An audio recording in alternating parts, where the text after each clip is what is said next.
As a radioactive source contains millions of nuclei, we can accurately predict the proportion that will decay in a certain time.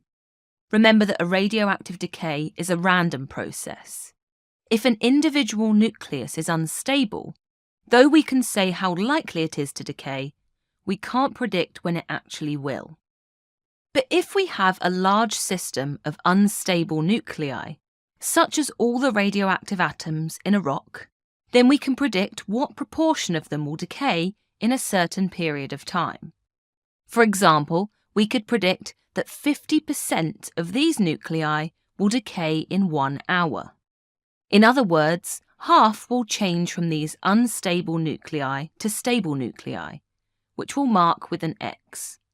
With this in mind, we can learn about a key definition for understanding how quickly nuclei decay.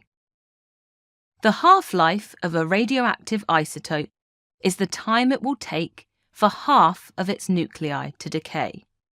In this case, since we just saw it took 1 hour for half the nuclei in this system to decay, the half-life of these nuclei is 1 hour. You can also think of the half-life as the time during which an individual nucleus has a 50% chance of decaying.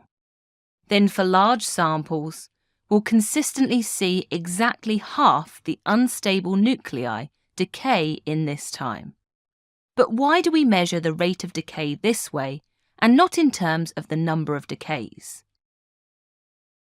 Well, it's because as more nuclei decay, the number of nuclei that decay in a given time period decreases. So let's see how this works with the same system we looked at before. So after 1 hour, we'll see that 25 of the unstable nuclei in this diagram have decayed, roughly half of what we started with. Then this leaves 24 undecayed nuclei in the system. But what happens in the next hour? Well, each nucleus has the same chance of decaying as it did during the first hour.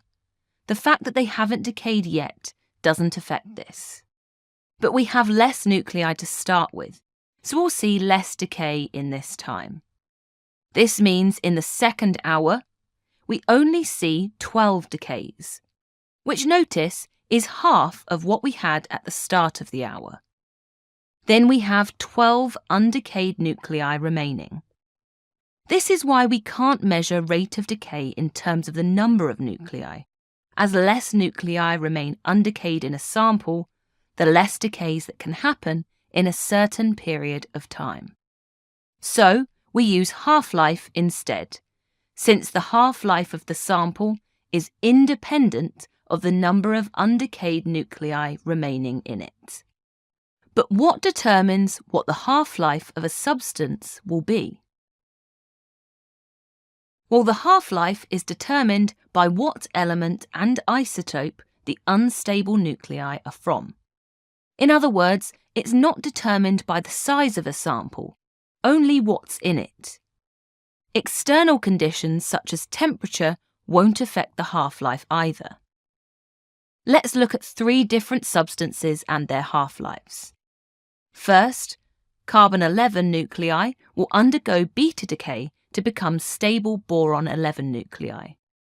Carbon-11 has a half-life of 20 minutes, meaning in a sample of carbon-11, half will have turned into boron after this time. Next, uranium-232 undergoes alpha decay to form thorium-228, while uranium-235 undergoes the same decay to form thorium-231. Be aware that half-lives are used to describe any type of decay.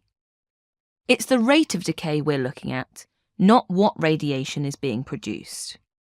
Here, uranium-232 has a half-life of 68.9 years, while uranium-235 has a much longer half-life of 700 million years.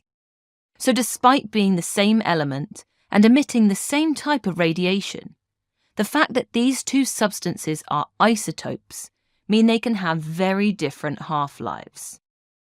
For your exams, you won't need to be able to recall the half-lives of these or any other isotopes.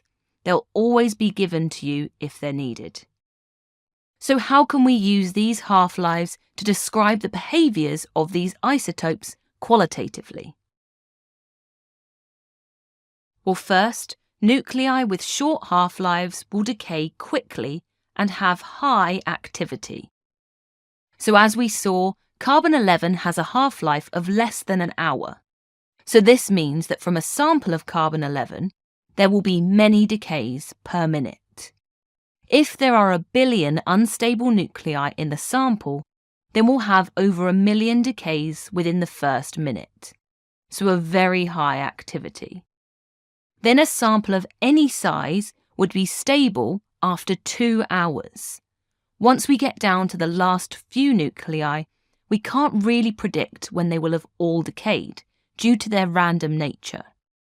So instead, we say a sample is stable once 99% of the nuclei have decayed, at which point we can't really notice any further activity.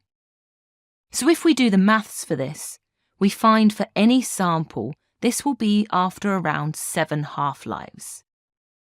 Then on the other hand, nuclei with long half-lives will decay slowly and have low activity. So since uranium-235 has a half-life of millions of years, we'll see very few decays per minute. In fact, if we had 1 billion uranium-235 nuclei, it could take days for even one decay to happen. Also, this means the uranium only becomes stable after billions of years. Like the carbon, this will happen after around 7 half-lives. So that's 7 lots of 700 million years. A very long time indeed. Thanks for watching. If you want to take your GCSE revision to the next level, head over to launchpadlearning.com and check out our smart learning platform that's been designed to get you top results in your exams. We cover your whole specification and make revision fun with interactive quizzes, easy-to-follow videos, and more. You'll be kept motivated by your own AI tutor who's here to support you every step of the way. To check it out for yourself, click here.